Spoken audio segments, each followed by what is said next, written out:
We're all guilty of whinging about something the government of the day is doing. However, in Belgium, it would be very hard to know who to point the finger at. Belgium's heading for a world record as the nation operating for the longest period without a government. The situation's been carrying on since June last year, and no solution has been found between the 7 political parties which won seats in the last election to form government. Kris Borgraeve is a Belgian TV journalist living in Perth at the moment and joins us now. Kris, nice to have you with us. Yeah, good morning, Ian. How you going? I'm going well, thank you. This is quite a bizarre situation, isn't it? It is. That's the correct word. It's feeling bizarre. I must point out that it's not as dramatical as things in countries like Egypt and other parts of the world, so people are safe in my country. But it is bizarre, yeah. Yeah, it's very bizarre. How did the situation arise? I would try to summarize history in 10 seconds. Yep. They created the country in 1830, putting people together who speak a different language. They wanted this safe corridor between the UK, France, the Netherlands, and Germany. And since that, it's been an exercise of balance between completely different people with a different language, different culture, having this artificially created country together. And that's where it all started. So actually, this is the consequence of the whole history, actually. So is it basically Flemish people and the Walloons, or are they even more than that? No, we're lucky to have... Well, there is a small German-speaking part, but they're okay. They like to be called Belgians. But the Flemish, Dutch-speaking, and the Walloons, French-speaking, those are the big communities. And, well, they always... the politicians in those two communities don't get along. The people get along, but the politicians have this agenda of striving for independence for these regions. You would compare it to WA wanting to be independent from the federal structure. It's a bit similar to that. They've got their own government, so there are still some governments working, but the federal level isn't working at all. So that's the crisis we're looking at now. Is there a possibility that the country could split in two?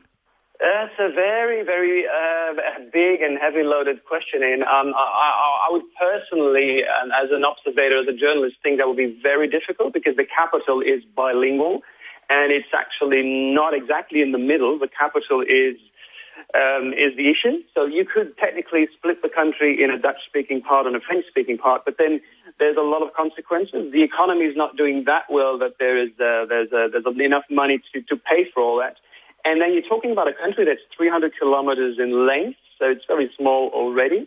So technically, it's a whole of a challenge. So today, the atmosphere is that most people believe it can't really be separated. How long is it before the record's broken as a nation without a government, basically? I would say when they wake up in Belgium, which is going to be in a few hours, we'll have 249 days without a government of political indecision, so 8 months. That we are officially passing Iraq in that record, and there's going to be a huge celebration tonight in Belgium to celebrate that record. As bizarre as it might sound, yeah. It does sound bizarre, but the few Belgians that I've met have been quite practical, down-to-earth people. Yeah. Clearly no one's panicking about this situation. I imagine in other countries, everyone would be freaking. Exactly. People are very relaxed. So am I, by the way. I'm safe here in Perth. Now, there's a celebration tonight with CNN live coverage and Al Jazeera live coverage. 12,000 people expected. And the funny thing is they say, the organizers say, yeah, let's have a nice celebration to celebrate the record, but let's leave our flags and our nationalism at home, and let's not talk about politics. How relaxed is that? I reckon that's very relaxed. What part of the country are you from, Kris?